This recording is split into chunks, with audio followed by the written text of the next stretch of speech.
Our speaker this evening is Magen Hudak. Magen is going to tell us about Cow Bay's Ocean Playground, the shifting sandscape of Silver Sands Beach from the 1860s to the present. Now, Magen completed her BA in philosophy in 2011 and an MA in Atlantic Canada Studies in 2014, both at St. Mary's University. And in 2012, between the other two, she completed an MA at the University of Toronto in Slavic Literatures and Languages. From 2014 to 18, she attended Trent University in Peterborough, their school for the study of Canada, and she was in the doctoral program over that 4-year period. Her MA thesis in Atlantic Canada Studies from St. Mary's, which this lecture is based on, won the Governor General's Gold Medal in 2015. So we're looking very forward to this, Magen. Thank you. And the background to it, so the audience knows, beginning in the mid-1800s, Silver Sands enjoyed local and non-local fame as a summer destination. However, in the mid-20th century, it succumbed to the adverse effects of commercial sand and gravel mining. So Magen's lecture is going to examine the competition between 19th and 20th century notions of recreation and leisure versus the environmental pressures of the resource extraction industry. Her presentation is also going to examine the present significance of Silver Sands as both a coveted coastal access point and as a heritage landmark. Magen, over to you. Thank you very much, Lois. I really appreciate the beautiful introduction. Okay, so as Lois has kindly put into a nice, I guess, smaller paragraph, there's a wide-ranging history at Silver Sands Beach in Cow Bay, Nova Scotia. Now, a lot of people know this beach today as the Moose Beach. If you're from the area or even from outside the area, some people know famed sculptor Winston Branham. Actually, in the 1950s, during the beach's heyday as a recreational site, built a number of sculptures at the beach, and the only one remaining following the degradation of the shoal that occurred due to sand mining without replenishment of sand at the rate of extraction is the Cow Bay Moose. So sometimes we refer to it as the Moose Beach, but at any rate, you'll notice that I will be interchanging the name of Cow Bay Beach with Silver Sands Beach. It was renamed as Silver Sands Beach in the mid-20th century. In the earlier 20th century and in the late 1800s, when it became very popular, even as you'll hear across the eastern seaboard of the United States, with tourists coming from Massachusetts, Long Island, etc. You'll notice that I call it Cow Bay Beach in those instances, as it is called in the newspapers and recollections from the time. So not to get confused with the Moose Beach, as we might call it in the vernacular now, Silver Sands, Cow Bay Beach, are going to be used interchangeably. I'm going to start by telling you a little piece of what the beach looked like prior to extraction.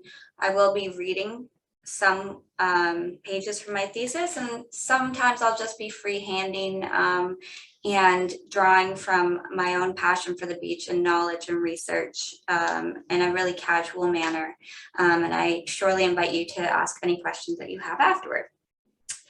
Okay, so as far back as the 1860s, we do have record of people using the beach for recreation. And in 1893, we have a local history essayist, Mary Jane Katzman, who won a prize for her detailed research of the Lawrencetown, Cow Bay, and Eastern Passage area. She praised the small rural community of Cow Bay, which is located about 15, 16 kilometers outside of Halifax, Dartmouth, as a spot where nature with her fairest and sweetest attractions was always to be found.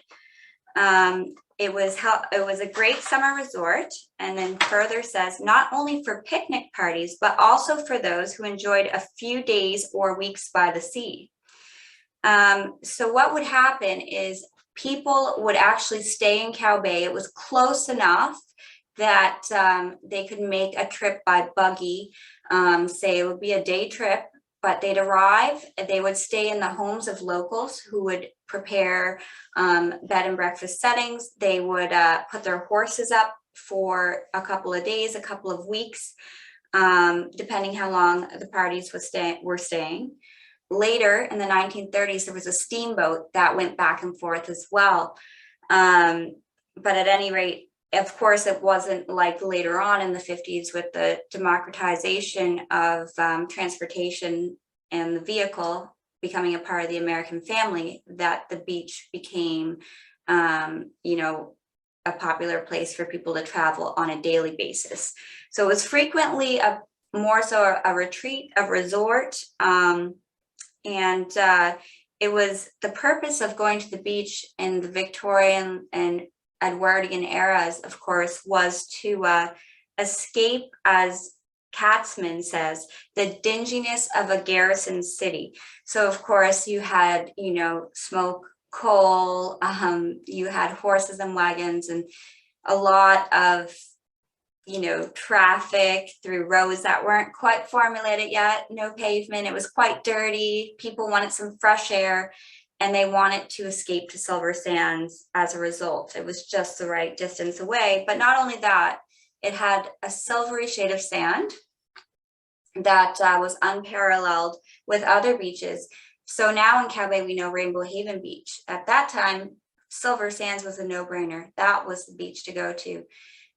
Here I have on the screen a capture from a 1934 Nova Scotia tourism guide, titled, of course, Canada's Ocean Playground.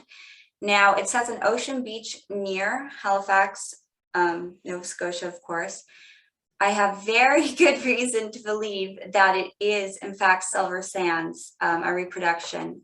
It features in Nova Scotia's Tourism Bureau booklets from the 1920s, even up until the early 1960s, and it's actually labeled as Silver Sands or Cow Bay Beach every couple of years if you go through the assortment of them. So it's very interesting that the booklets, which at that time were much thinner, still made mention of Silver Sands. Now, moving on to why we're talking about the beach as a layered space. It's such a big topic. I'm going to try to condense it. Basically, different people have different ideas as to why a particular landscape should be viewed as valuable. Later in the 1950s, when we see that the beach was bought by George Triner for a construction company, as well as to make it a formalized resort, he had two goals in mind. He valued it as an economic investment, as a place that would be a source for income and for resources through two modalities, through both maintaining tourism, he thought, as well as sand and gravel extraction. Now, why sand and gravel extraction? Let's just backtrack to that question. Well, at the time, quarries were located inland, of course, and they required a great deal of technology, understandably, backhoes and excavators, etc., which were quite expensive to crush that stone. Now, if you just go down to the beach, you've got the ocean, the waves that have sorted the raw material and have created an excellent foundation, if you sort it properly, for forming concrete, for foundations such as the bridges, as well as many of the roads in Cow Bay at the time were not paved. And George Triner and his construction company made a deal with the Department of Lands and Forests, whom at the time did accept this method as a way of getting the resources to bolster the community's social welfare. So at that point in time, they were on board with it. Now, at the same time though, I think what George Triner, he was looking at two big pictures, and it wasn't necessarily, you know, history, we look to it and we see different, you know, things that could have gone differently, mistakes, some may call them, and so be it in this case, perhaps. But basically, he was still trying to maintain the idea. He really believed that it could still be a resort. He was thinking that he would take sand from the western portion of the beach, which was a big shoal, and to keep the eastern point of the beach in good condition for the tourism industry. So he thought it was a very valuable purchase. He purchased it from Mr. Sanford, who owned the beach in, he purchased it in 1910 and sold it to Triner in the 1950s. So prior to that, by the way, the beach was owned by the Mosier family. Beaches in Nova Scotia were not protected as such until the late 60s. Silver Sands was one of the actual foundations for making a Beaches Protection Act. In 1967, the first one was drafted. There was a lot of complaint about the extraction from Silver Sands, and it caught the attention of the press and the public. But at any rate, in those times, what was this? Oh yes, so basically it did cause quite the stir, but it was kind of what you did there. It would have been found, this practice around the beaches of Lawrencetown as well, and as well as East Chesapeake was used. The closer the beach was to the city, the easier it was to gain the aggregate. And that is sort of why you'll find that these beaches have been more affected. Now, in particular, Silver Sands being the most famous of the time, with sand, ample sand, the most of all the beaches, it made it the highlight, the one that George seen as a good investment.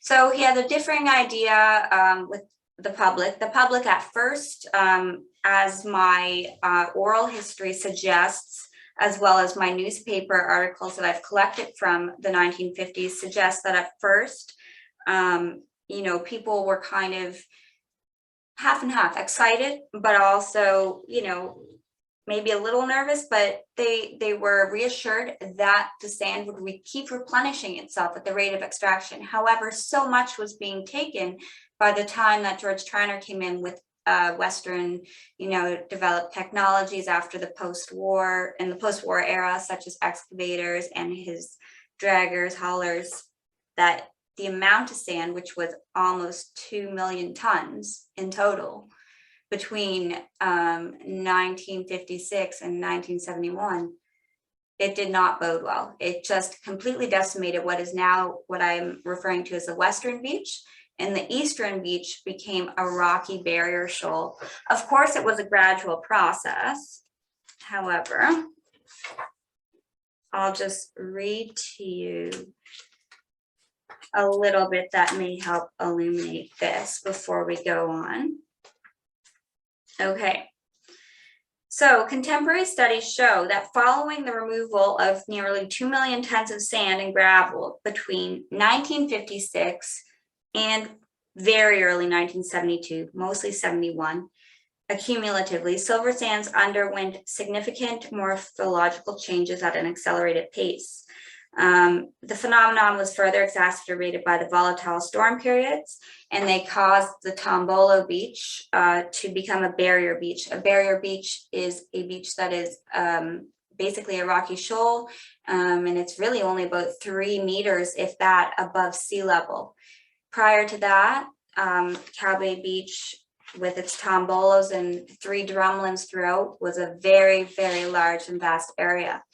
Now, as the sand was taken, it pushed the beach forward, and the beach has been encroaching, the sea has been encroaching on the barrier shoal. There's no stability there, not the type of stability that was anticipated.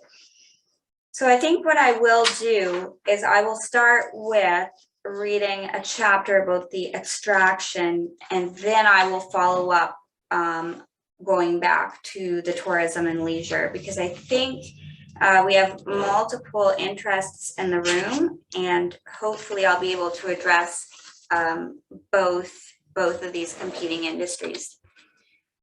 Because after all, natural landscapes are cultural landscapes. You know, Karl Marx has said that there's not a natural stone that has been left unturned many, many years ago, and that's probably true. Everything that we see in nature, we think of it as pristine, untouched, but in reality, we're manipulating it. Every landscape, you know, has is the way it is, looks the way it looks, and has a significance to a community because of its past. And you'll hear that through oral histories later as well.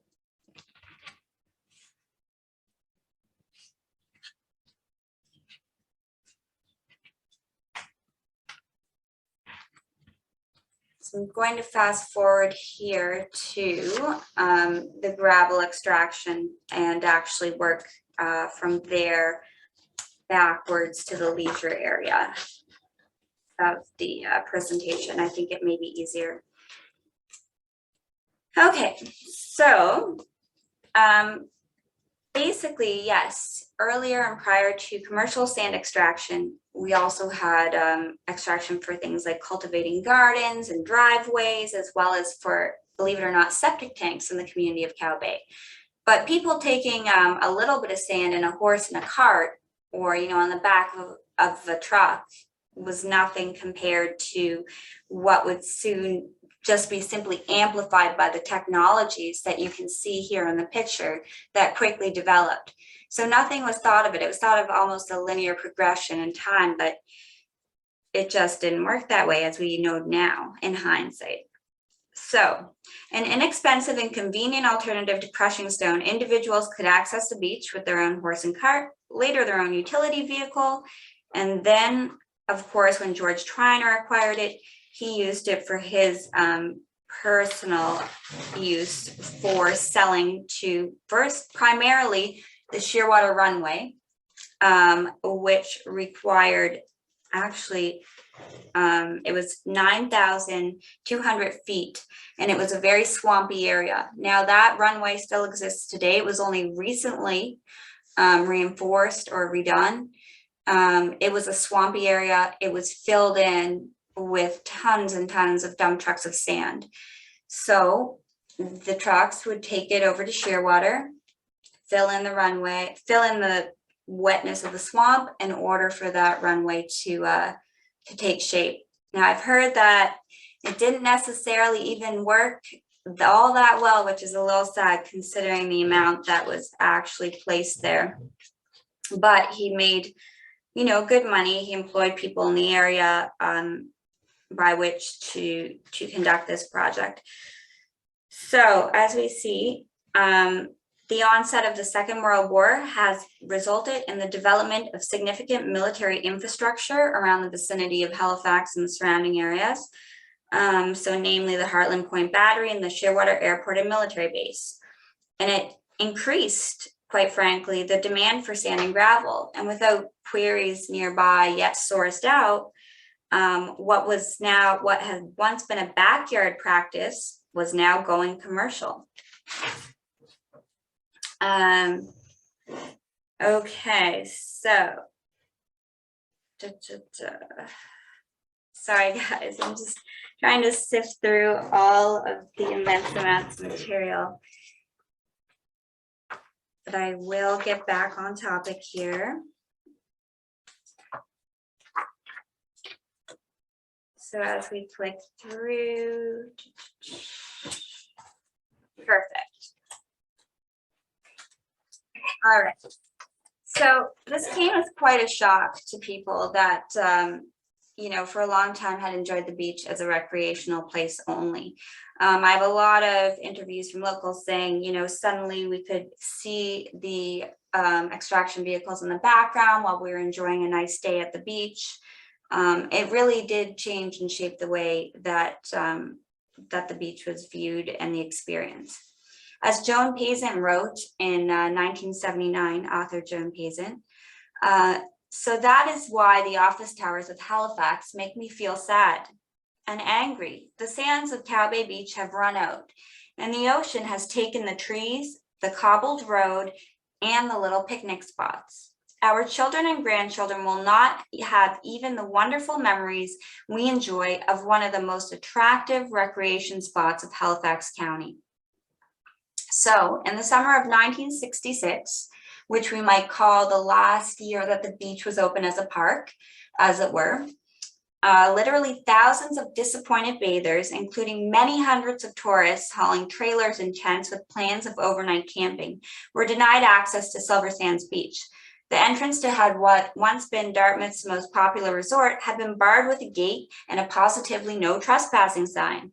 In a newspaper article, a representative from the Triner Construction Company, joint with the Silver Sands Company, which owned the amusement facilities of the beach, claimed that the firm had been unable to secure a lease with someone who could operate the beach as a commercial venture for the summer. I think there was a lack of funds in that direction. In turn, the elaborate canteen, dance hall, and other amenities, which had only been built several years before. Yes, there were earlier canteens as well, but we're talking about a new revamped one with a dance hall. Triner, through the Silver Sands Company, also did at one point in the 1950s put a lot of money into trying to make it an attraction as well. However, they were only built in the late 1950s and were shut down by 66. This was shocking to people. It can basically be said that a beach that was once used for dances, for community picnics, and just for, common gatherings was suddenly gone. So we see in the case of Silver Sands,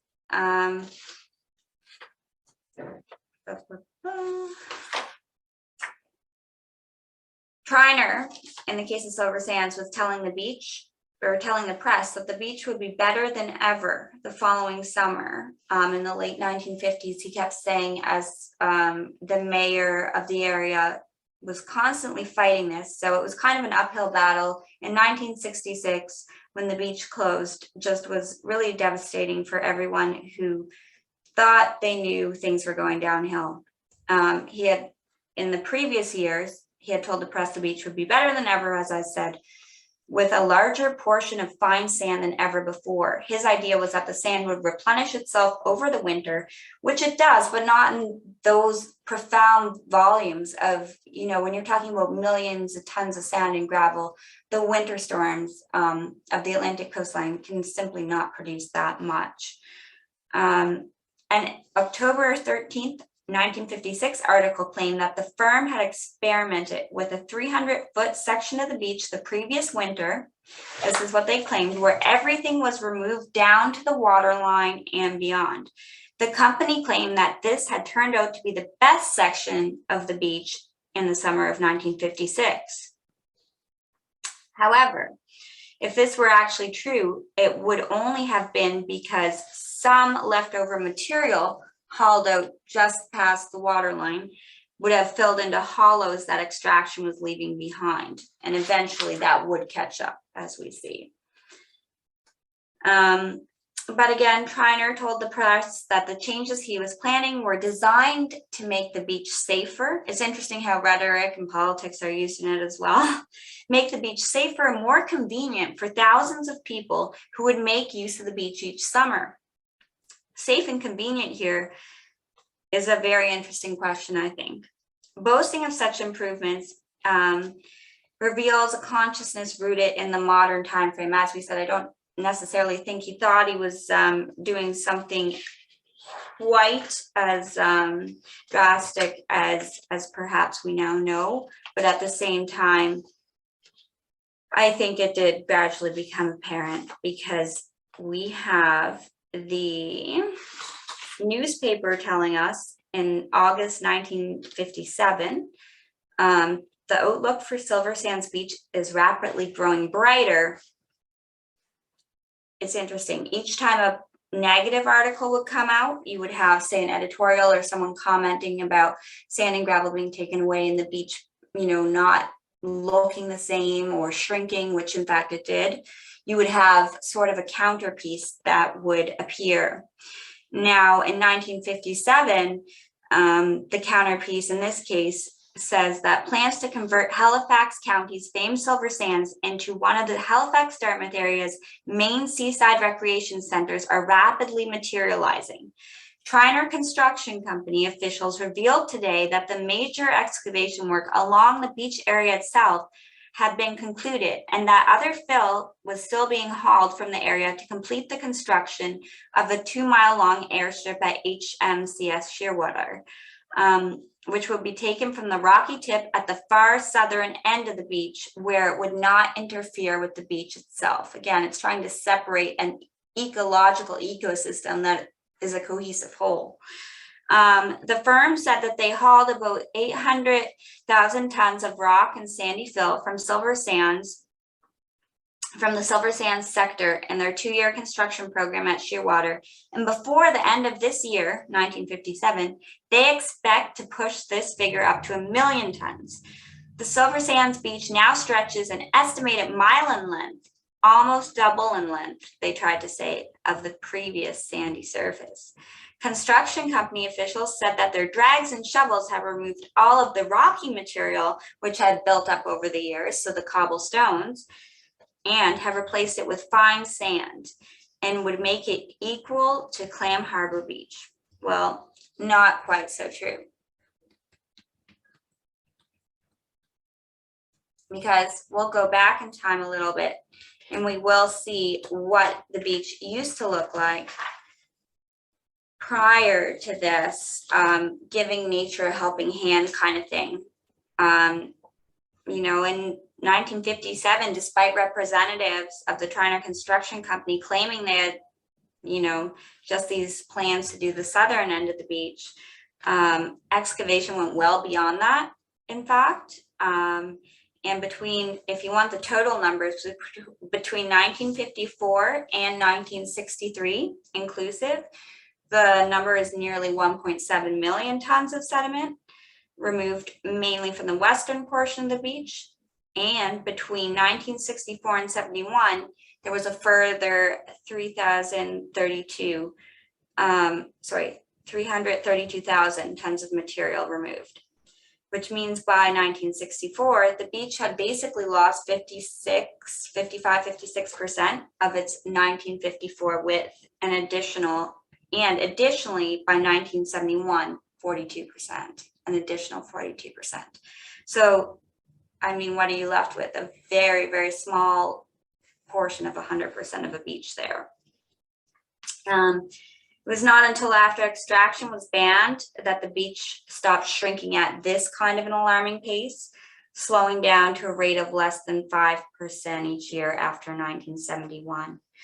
As I said, people were affected by this who were trying to enjoy their leisure time at the same time. Magen Hudak, my late aunt, was a teenager at the time. She said she noticed the signs of extraction when she was a child in the late 1950s and early 1960s. All of these horrible holes from excavation would fill up with water and we would swim in them, she says, but I don't think the community really noticed how the beach could be destructed like it was then. It came as a big surprise.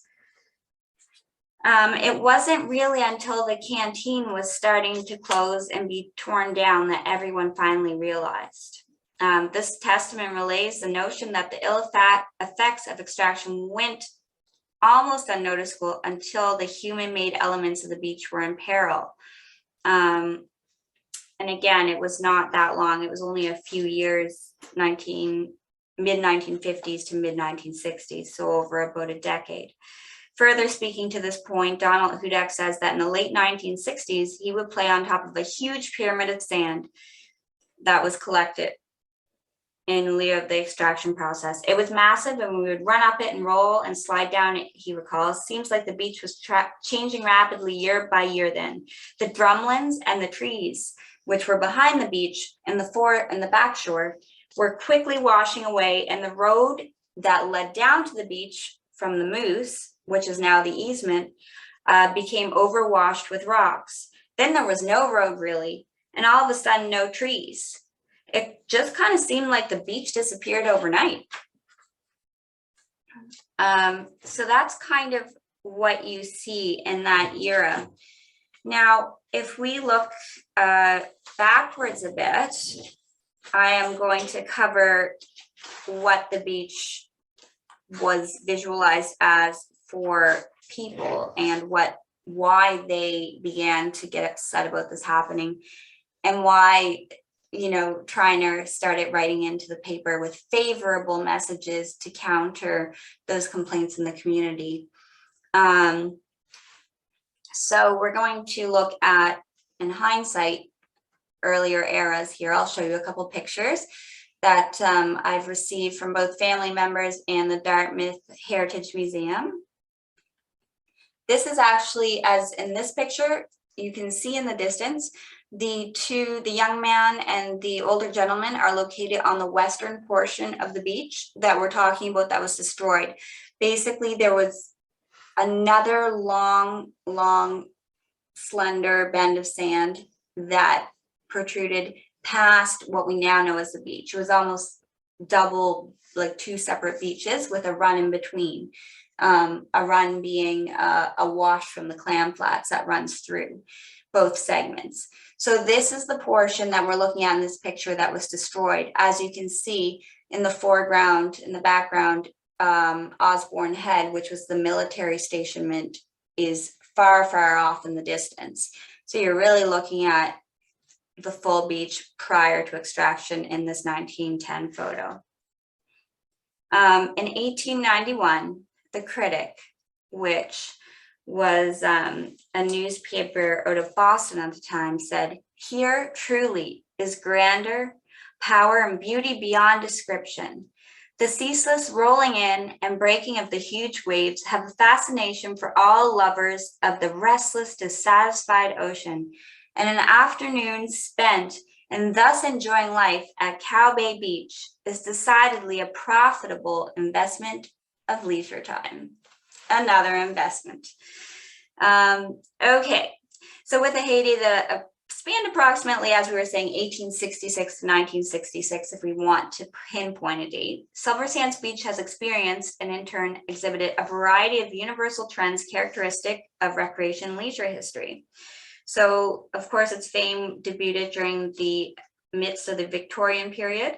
And this era has a reputation as being a time when people were beginning to embrace genteel longings for sedate social rituals, and they began to seek out serenity of nature to heal many ailments, as well as simply to get a rest. Suddenly nature was seen as a healing and not an evil, brute force around us. This period then bred to a group of middling and even working class people with a thirst for learning more about the nature that lay beyond the heat, the toil, and the dust of the city. Serenity and contemplation, especially when away from the city, and by extension, the noise of the city. So you can imagine taking in the extraction, utility vehicles, etc., kind of contradicts the serenity notion, interestingly enough.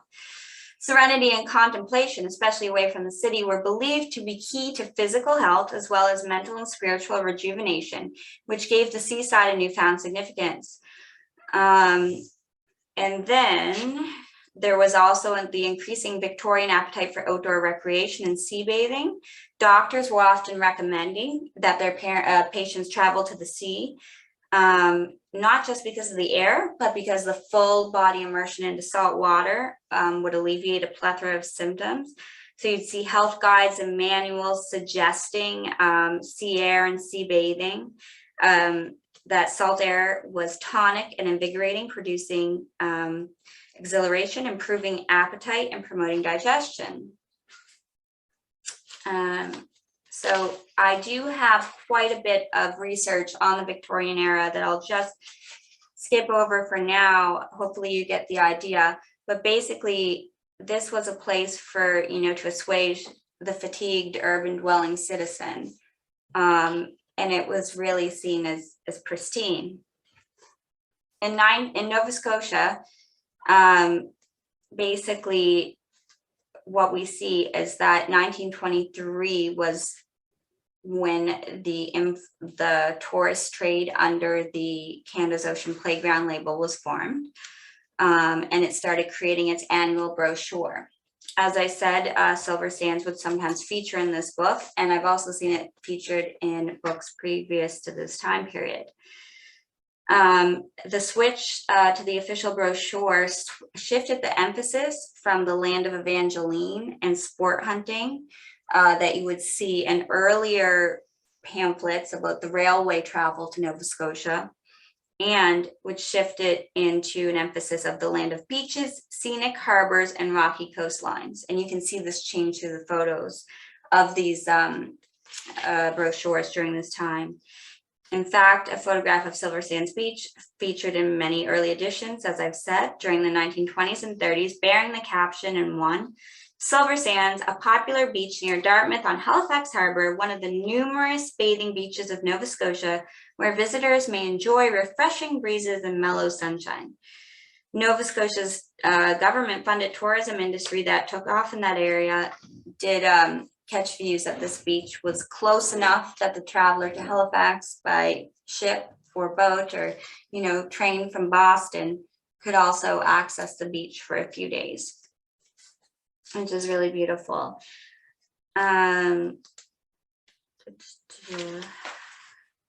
Okay.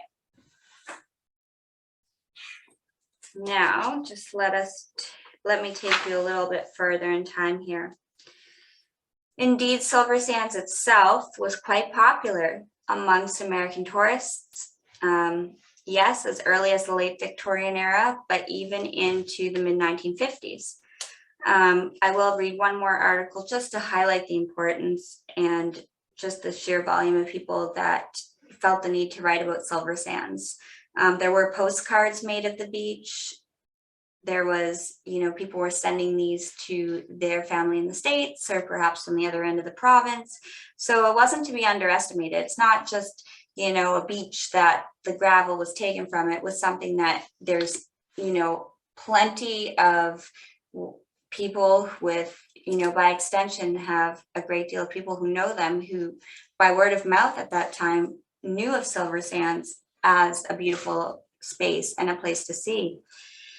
American tourists, in such a way, are revealed their view of it in an article from 1891 again that says many Americans compare Cow Bay Beach most favorably with the noted watering places of Massachusetts. While one from 1882, so 10 years earlier, from the Acadian Recorder in Halifax, dubbed the beach the Nantasket of Halifax. So basically you're having them drawing parallels between, very elite seaside places to give you an idea of just how special people felt the beach to be and how it did look in its not its original format, because of course everything changes with time, but prior to extraction. The article further captures reflections of a Boston tourist who visited Cow Bay, cheerfully illustrating, between the beach and an island lake of fresh water, dotted with water lilies, is a growth of spruce trees. And here the Halifax paterfamilias, who is wiser than his fellows, spreads his luncheon and regales his pretty chickens while the ocean booms musically and grandly along the beach. He also elaborates on the beauty of the landscape, explicitly pointing out that there are no restaurants, booths, or merry-go-rounds to distract one's thoughts from the fine beauty that lies before him on the beach, and that before him there's a heavy swell on the sea and a land sea blowing. Cow Bay Beach is at its best. So we have a lot of come from a ways. I do have a postcard here that reads from 1902. It states that Cow Bay Beach, Silver Sands Beach, it was an ideal spot to spend an outing 10 miles from town over the best road in Nova Scotia. Stop at the beach house, it says. Table provided with fresh farm produce. Well, there's also another postcard that I have from the same year that boasts the beach as one of the largest beaches in America. Interesting. All right, so each year these grounds, as the critic says, are growing more popular, and this summer, quite often, as many as 400 persons were visiting the beach on one day. It was a very pleasant for the locals, pretty dry from Dartmouth as well. It brings us to the shoreline that the author writes, and here we find under tall shady trees several tables erected for the convenience of picnic parties. Each party makes its own fire, and the kettle hung on a pole over the crackling blaze soon begins to sound businesslike. Then while the young people wander off on the sands, the chaperones with few assistants prepare dinner, which is far from being unwelcome after the bracing drive and the all-softening, overpowering knell. The tocsin of the soul, the dinner bell, is eagerly responded to by all. After satisfying the inner man, which, be the scenery never so magnificent, seems to demand first attention of picnickers, we feel with the poet that fate cannot harm us, we have dined today, and turn our minds, striving to take in the beauties of the broad Atlantic beating on the pretty sandy beach. So, as I've discussed, it was, a feasible day trip, in a sense, usually, but typically they'd leave their horse and wagon and stay the night in one of the local homes, such as the Mosiers, which was a local family who basically let their animals graze in the back shore of the beach in that time era. And at least for some time, we don't really know the era. This is something I'm still looking to find out. But at least at some point during the late 19th century, early 20th century, there was access to the beach via steamboat. John Martin writes about the Goliath, as it was called, that ran actually between Halifax and Cow Bay in the summer. I don't know how frequently. I've strived to find more about that. Earlier, there were plans prior to this where another businessman wanted actually to buy the beach, because at that time beaches were private, as we know from the discussion in general. And there were earlier ideas prior to the Silver Sands Company, joint with Triner Construction Company, that wanted to make the beach a resort. So yes, you did have a lot of people who generally wanted the beach to remain pristine, but they also wanted some amenities. So basically, I will read one more quote, and then I'll state what some of the earlier plans for the beach looked like. So Sunday bathers at Cow Bay kept increasing greatly after the turn of the century. The numerous wagons and four-horse teams returning to Halifax in the evening created clouds of dust, which literally coated the houses on downtown Portland Street. And as I said, Jean Hudak, the late Jean Hudak, recalls that her grandfather, Daniel Mosier, who owned a huge horse barn near the beach, would put up to 4 horse wagons up during the day. She also remembers that during the interwar period, her grandfather would mow all of the lawns on the property. Again, it had a foreground, like a back shore with trees and grasses where these picnics that you see in the picture would have taken place. They'd set up merry-go-rounds as well. It was all destroyed with overwash created by lack of sediment support structure with sand mining. But in this period, you had a field here.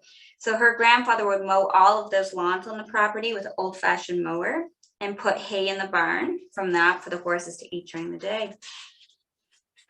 She says the people from the city stayed for several nights. A lot of houses I used to know would have living rooms and extra bedrooms, and people would come from the city because it was so coal smoky there. Mothers and children would come to stay a week or a few in the country homes, and they were fed by the housewives, and then they spent their days on the beach. There were never any formal hotels, just country homes. which I think was part of its charm. Now, interestingly, although they did not, this never materialized, the critic in 1891 did tell of an American tourist who wished to actually buy the beach, erect a summer hotel and bathing houses, and he also wanted to create a hotel and a tramway that would run all the way from Dartmouth or Halifax right to the beach. He wanted to, in 1891, put up electric lights alongside the amusement hall, proper bathing houses, as I said, and a large summer hotel.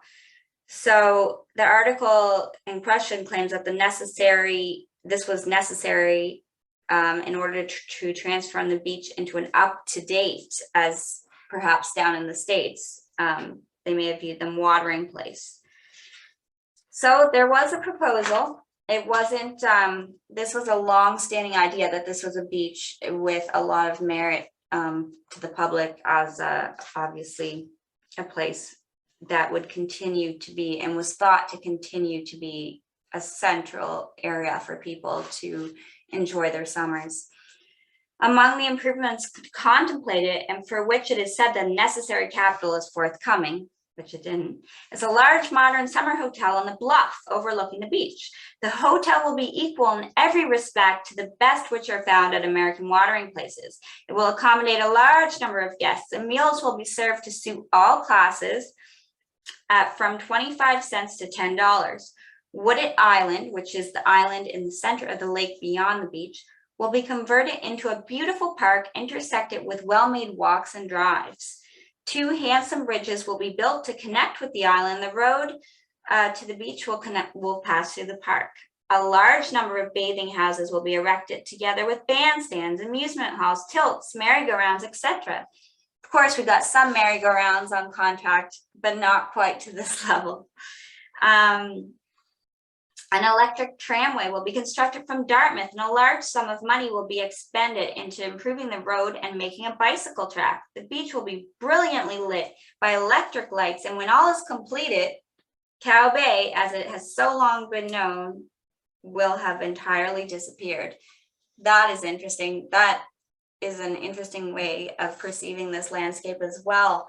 Again, we're talking about values, so manipulating a landscape, different ideas of what is valuable, and to different people, how we use the landscape is how we see it.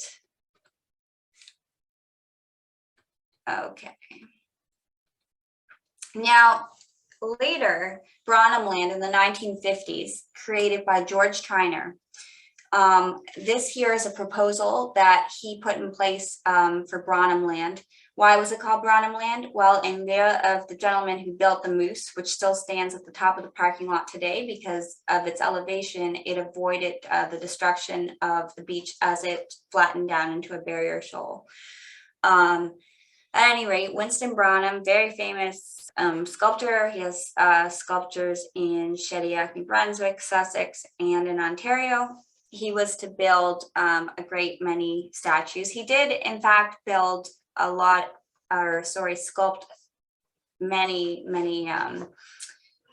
children's sort of sculptures, whales. There was a seal, a turtle, they could play on their backs, etc. And anyways, George Triner of the construction company and of Silver Sands Limited, the dual joint company, which was, of course, on one side leisure and one side extraction of aggregate, sought for Bronham to be in charge of the design. Now, this is what they hoped it would look like. They hoped there would be cabins, a main lodge, Boy Scout areas with tenting. They wanted a showboat. It was a grand scheme plan. And I mean, this was put out at the same time that they're hauling aggregate in the late 50s. So this is one of the pieces of, I guess, evidence that makes me consider that George Triner didn't really know the profound impact that the amount of extraction would have on the beach, because he was still investing in Bronham on his team, to create this sort of paradise as well. So it's not really a judgmental thing in a way, but it's just questioning in hindsight, like history always does, what decisions have shaped the landscape today. And indeed, ideas about what nature was were changing by the onset of the 20th century. So you had some people who wanted the luxuries on the beach, and you had other people who went there to for good health, to escape, you know, ailments that they felt in the city. Some people were looking for scenery at the beach, but they also wanted the luxury of, say, bathing houses. Eventually, some of the details here in the plan did take place. Bathing houses were erected, a brand new canteen and dance hall. There were dances on Saturday night. Not everything came into fruition here, but I will say, apart from the cabins and the showboat, and a lot of the lake concentrated sports such as speedboating and water skiing, those didn't actually take shape. But there was a great deal of activity that was going on in tandem. It just made it last such a short time with the nearsighted idea that the sand would replenish itself at 2 million tons at the rate of extraction. So here's a picture of the moose for those of you that are not familiar. This is an older picture dating from the 70s. Now, this was after the beach became derelict. Now, basically, I want to show you this to tell you that, yeah, did things become run down after you had both companies, you know, trying to operate in tandem and money being sort of the motivator and perhaps overriding some common sense? Yes. So while the moose remained, the other animal sculptures did not. So your fragile beach became smaller and smaller. The beach was shrinking. The cobble was being washed over by a process called overwash, which occurs when you have a under 3 meter under low gravel barrier beach that is basically a barrier between a lake.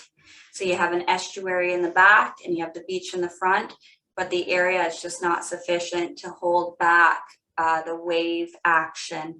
And when you take away so much aggregate, you don't have anything to hold back that, you know, that force of the waves. And so everything on the back shore, that's how it occurred. I mean, some people say it was overnight. Some people say it was a few years. Either way, it was fast and it was drastic. You had the canteen after a couple storms hit, it was then taken apart for scrap.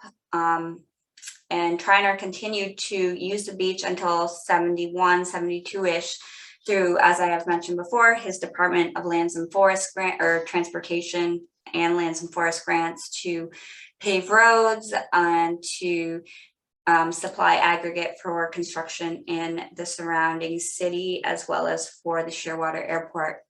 So eventually, after 1966, as we might call the last great year of Silver Sands Beach, or the first of it not being open, we have the canteen being scrapped, you know, all the metals taken off of it. People are, you know, stripping it for copper, what remains of it. Triner's kind of casting a blind eye because he's making more money off the aggregate than he would off of the resort at this point in time. Now, so yeah, essentially you have two competing worlds which have disappeared. You can see that the moose became run down as well.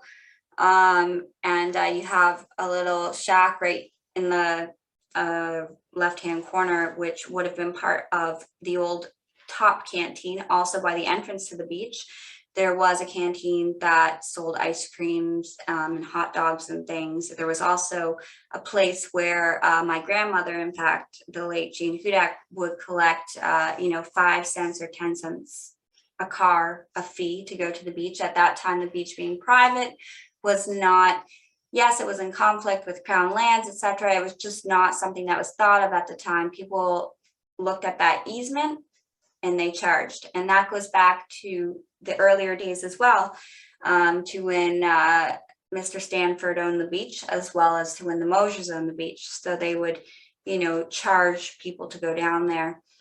At any rate, you can see sort of dishevelment. Tyner's leaving this, all this amusement stuff alone, you know, after he got really excited in the late 1950s into the 1960s, and you see the collapse of the beach, and he realizes it's no longer viable. And I think for time, we're probably pretty close. So what I'm going to do is I'm going to summarize today what the beach looks like. So we have basically an area that has gone through multiple uses. It has lost vast percentage of its mainland. And in order to make the beach, you know, valuable for people again to use, Silver Sands Conservation Society teamed up with the Halifax Regional Municipality to try and create a new notion of a park. What people like aesthetically, what people value in a landscape is constantly changing. So here we have one of the plans with the remaining moose, as you can see, the Branham sculpture in the corner. Today, the primary uses for the beach are gazing, bird watching, dog walking, you know, leisurely walks and strolls, the odd swimmer. Surfing is big. Now, here's a revamped picture of the moose. You can see that the aesthetic way it's portrayed has, you know, been upgraded quite a bit. You have, it's reinforced by concrete.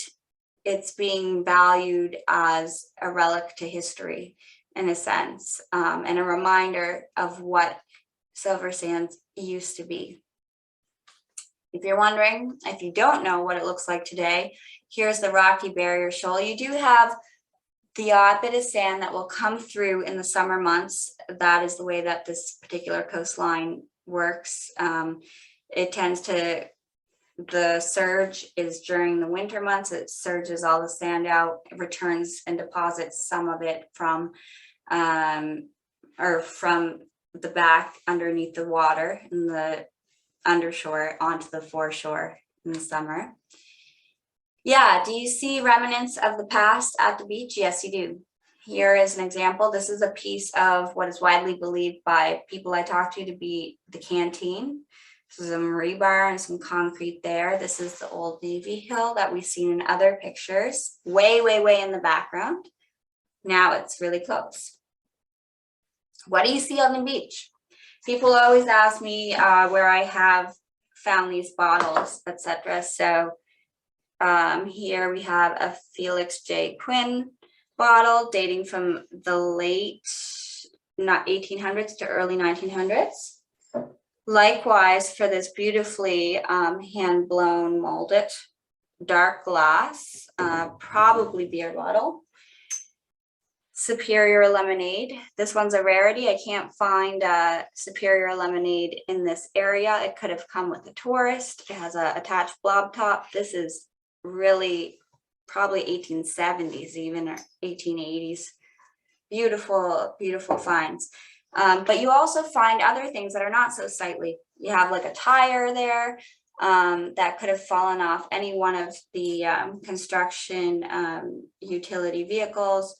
Sometimes I find broken forks, or I find, you know, evidence of garbage piles being burnt with stuck together rebar and chunks of concrete, chunks of broken glass. It's really a gamble. And because of the beach, as I suggested, or I hope I alluded to enough, is constantly pushing in to where the former field and trees used to be in the foreshore, you have what was then there now right at the shoreline because of the migration of the beach backwards. Now, that being said, as the beach migrates and pushes back on itself because it has no matter, you know, not enough matter to keep rebuilding outward, we may see, if we're being optimistic, the creation of a new beach in the future forming out of the sand that has overwashed into the estuary lake. But it's really hard to tell what the future will hold for the beach, and therefore its significance and its use, and how we appreciate it as time goes on. So as we can see, our views of what nature looks like and what it should be are always changing. And is nature pristine? Never. You always have remnants left behind. Here's a couple examples of my finds. And these bottles suggest the different eras, 1950s bottles, as well as 1800s bottles all together. And I use those as evidence and more in depth in my paper, suggesting the types of activities that went on at Silver Sands. Today, also birds and protecting the beach has become priority. You have stop motor vehicles prohibited, so no ATVs. There's been, with an environmental consciousness in the later decades since, that has really saw a return to leaving the beach to its natural, reformulation process.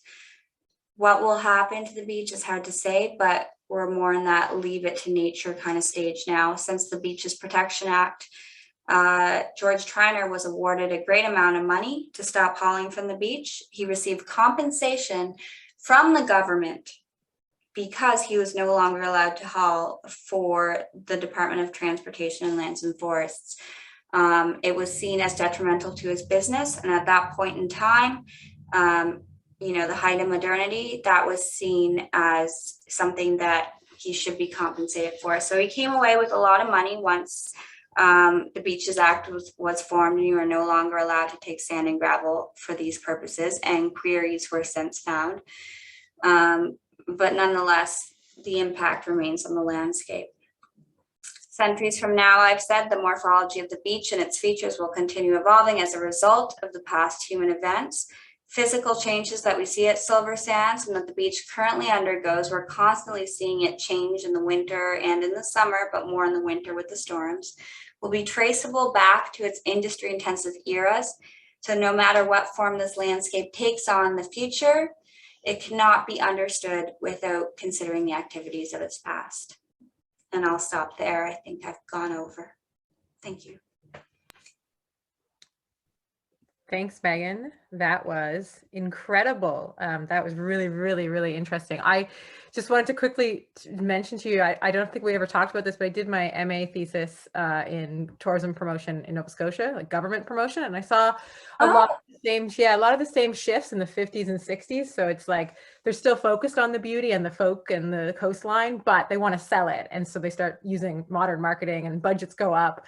So it can be really interesting to see this government private Silver Sands company / industry, and it's the same thing, but in this case, obviously, like trying to sell it, trying to use the money from the extraction to make a resort, and it just destroyed the whole thing. But it really does change in that time period. A lot of like it's really interesting. Yeah, fascinating. Yeah, it's awesome. I really enjoyed that. We're going to open up to questions, and if anybody is interested, they can turn the camera on if they'd like to actually speak. So do we have any questions? We have 46 people. That's great. That's awesome. Oh, wow. Yeah.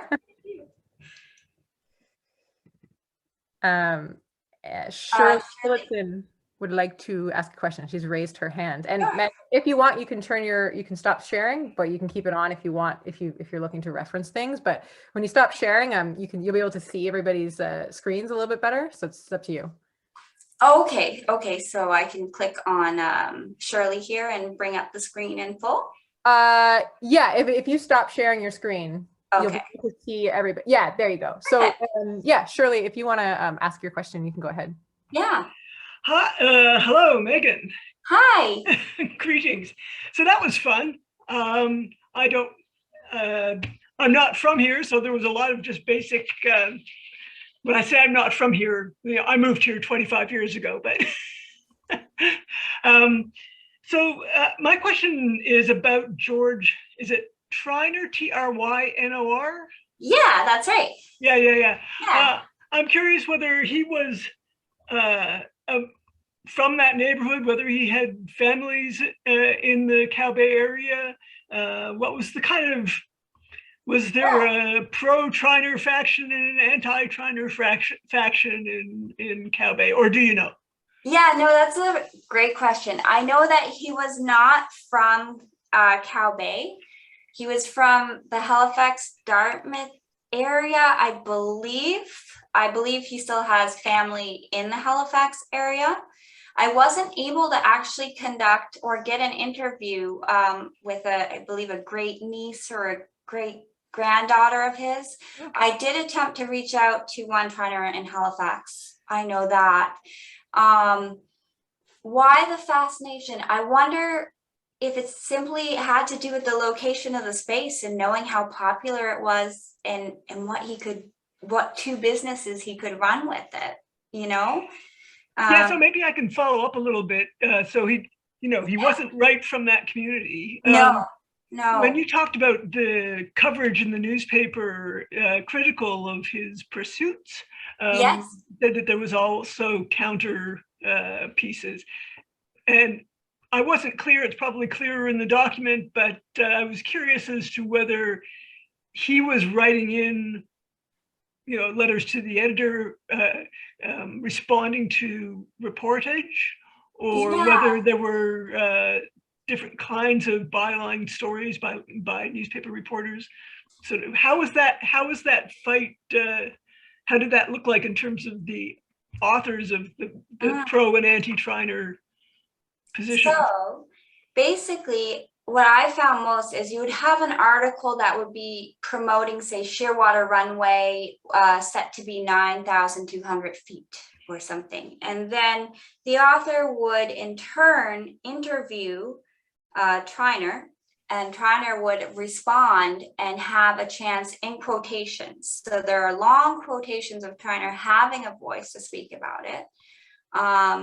But the header was usually such that it was related to something that was being done in the community. There is one where he talks about Silver Sands Beach being the next Disneyland, though. They're not editorials. They're written by the press. And I wonder, I'm not sure if he sought that out. Some of them I think were by proxy because everyone was excited for Shearwater Runway. For example, that one was something that was quite the big project. You had to fill in this swamp. You were going to make the biggest, runway in this area, and it was going to be great for military infrastructure. So some by proxy, maybe, and others, I think, his Disneyland claim, which I did not include in here, but it was quite a grandiose claim. I think he may have phoned in or, got a hold of friends, perhaps. I don't know, but I do think that there was an active, there was definitely an active ability on his part to try to get in touch with the press, because there was mayors writing in and community members, saying that it was destroying the beach. So I do think it may have been something conscious and very much calculated. Okay, so there were letters to the editor. So some people were, when you say writing in, that's what you mean? Yes, so you would have community members and Ira Osborne, trying to remember his name. I have it in the document and I can follow up with you. He was from Cow Bay at the time. He was a council member and of the, Halifax County, who was highly critical of the project. He knew from the get-go. He had, engineering experience. He had friends in the field. He brought in an engineer to argue that it was not going to replenish at the rate of extraction. So him being from the community, he did have some connection. Yeah. Great. That's interesting. Thank you. Thanks, Shirley. Thank you.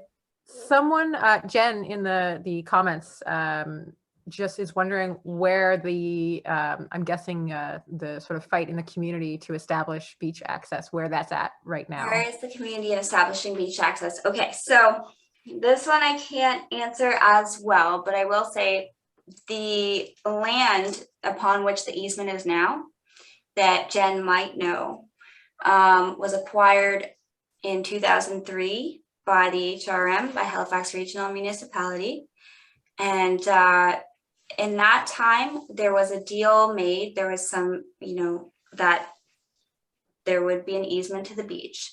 Now, since that time, there's been a lot of kerfuffle in recent years since my thesis, where the easement's washing away. Because again, we have a weak barrier beach.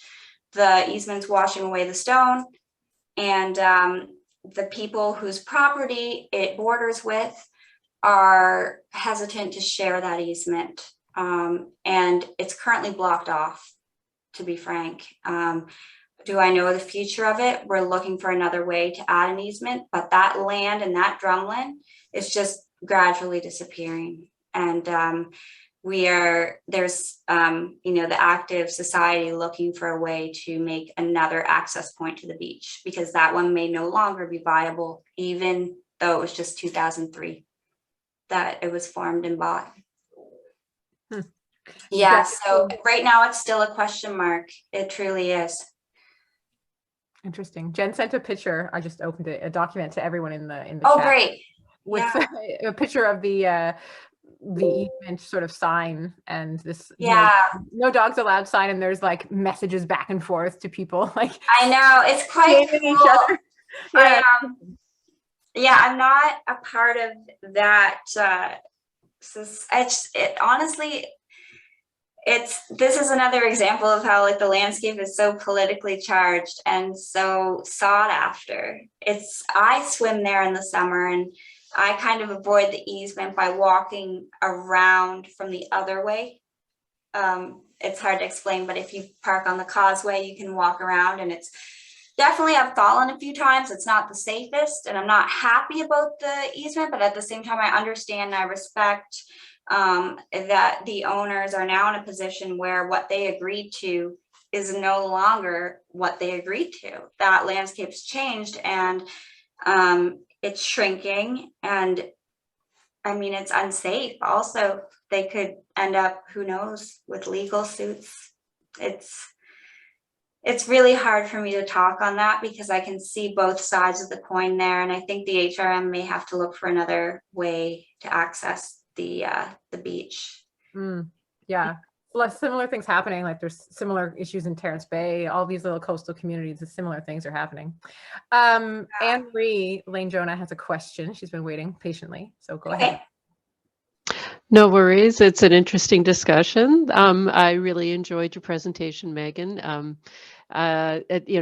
This is not an area that I knew a great deal about, but certainly as someone who appreciates the natural environment, it's a fascinating case study.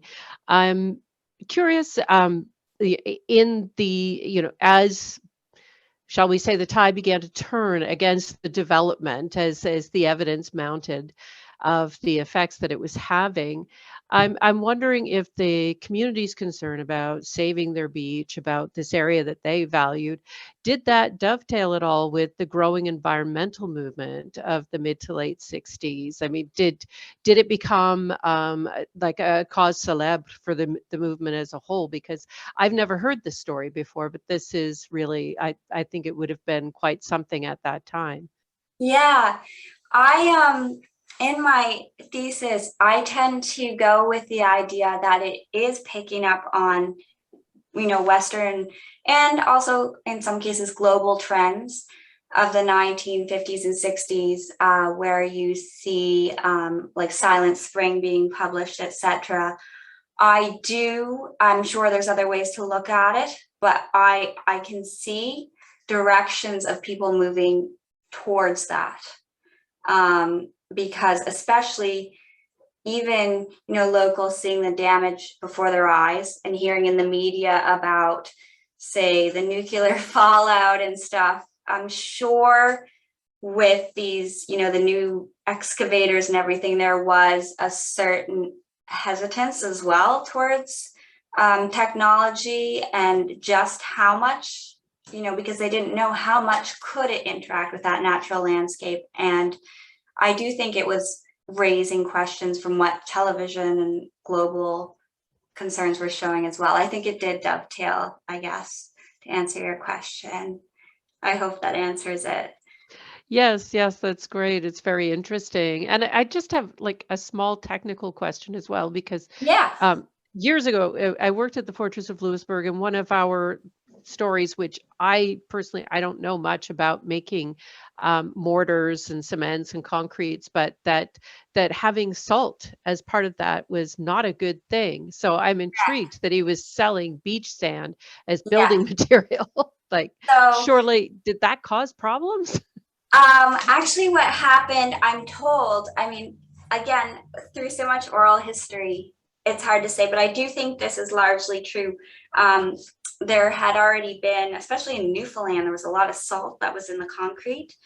So by this time, Triner had acquired like a bucket on a drag line that would sift the small gravel, and then they would wash it. Apparently, they would wash it of salt. I am told through the oral history that it was cleaned. Is that altogether always true? And was it true for the entire period? That's a question mark. But yes, it was known that salt was actually not beneficial. However, when you were using it to bury swamps and stuff, I don't think they would have rinsed it, you know.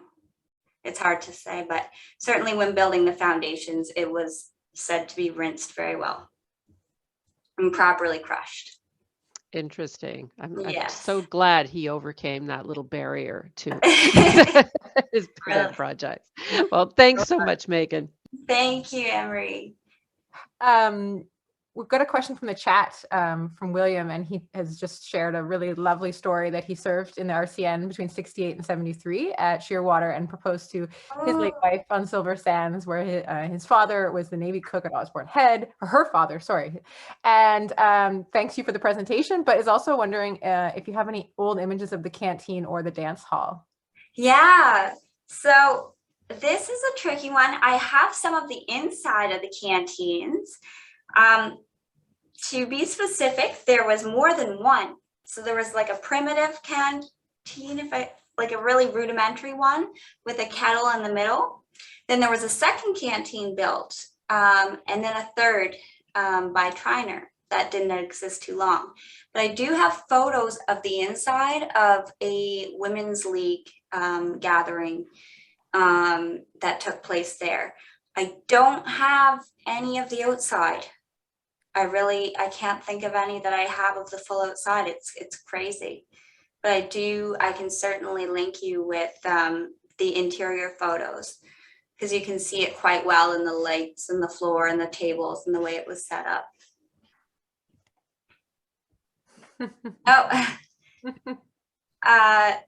William Coffer, I ripped my pants on a rusty nail on the derelict building. She still said yes. Oh, that is so cute. I love it. Well worth it.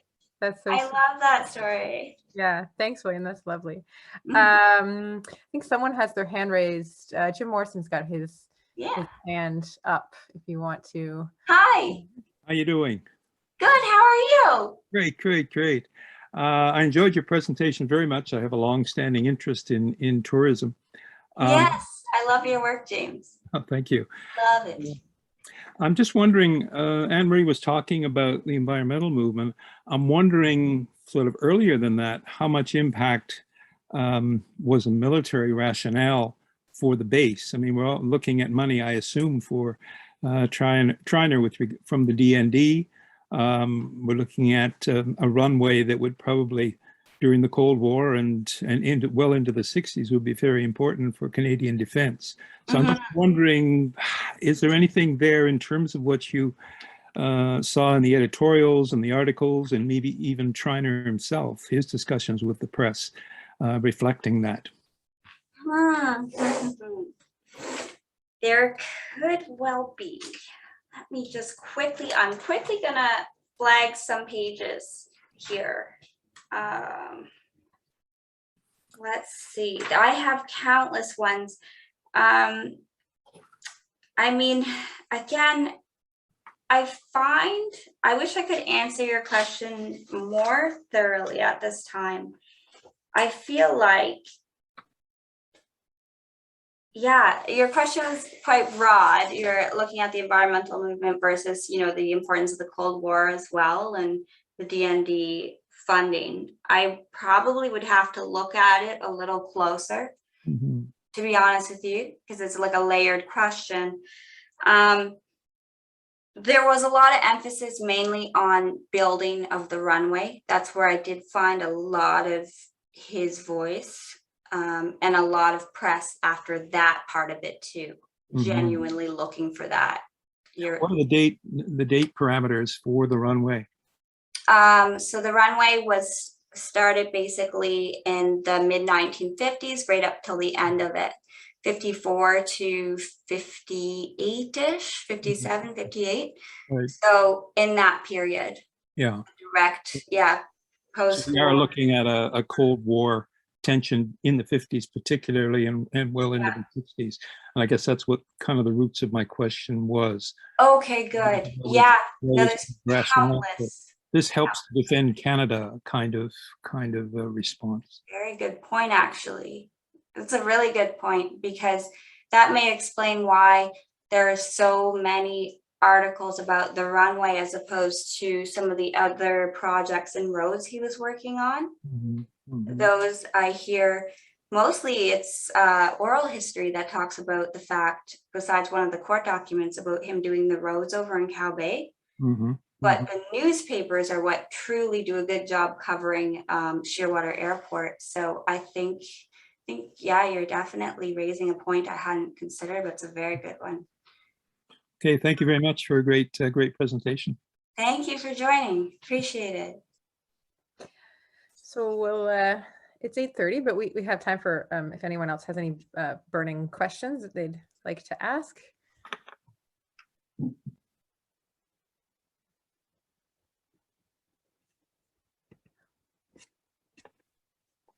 We'll wait a couple more minutes, couple more seconds.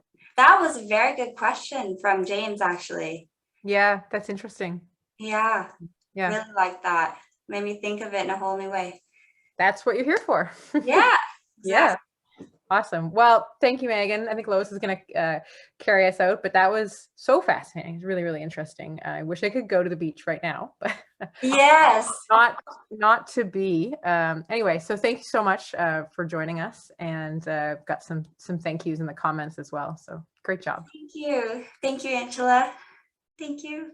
Thanks for everyone for attending. I appreciate it. It's my first time on Zoom, as well as it's my first time in several years actually trying to put this whole story into such a tiny time frame. But I really appreciate everyone who sort of, I guess, your patience with me for back and forthing a little bit. I'm glad that you were able to get some interesting knowledge from it. So thanks for joining. Thank you, Lynette. Thanks, Brenda. It was excellent, Megan. I'm hoping that perhaps now you will think about going back to your thesis and, pardon the pun, extracting the material for an article and considering submitting it to the journal. Your presentation is a new direction. It brings together tourism, ecology, a whole sphere of new interests. And I think it would make an excellent article. So do think about it. We thank you very much. Thank you. I will. I've loved this exercise in trimming it down as well. Not, how to make this story more accessible in an article. This was good practice.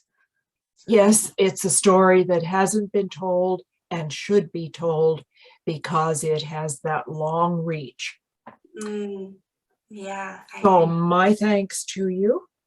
My you. thanks to everyone, and especially for the good discussion afterwards. We're known for lively questions. This evening was no exception. Yeah, excellent questions. Thank you. And thanks next month. The article. Yes, please do.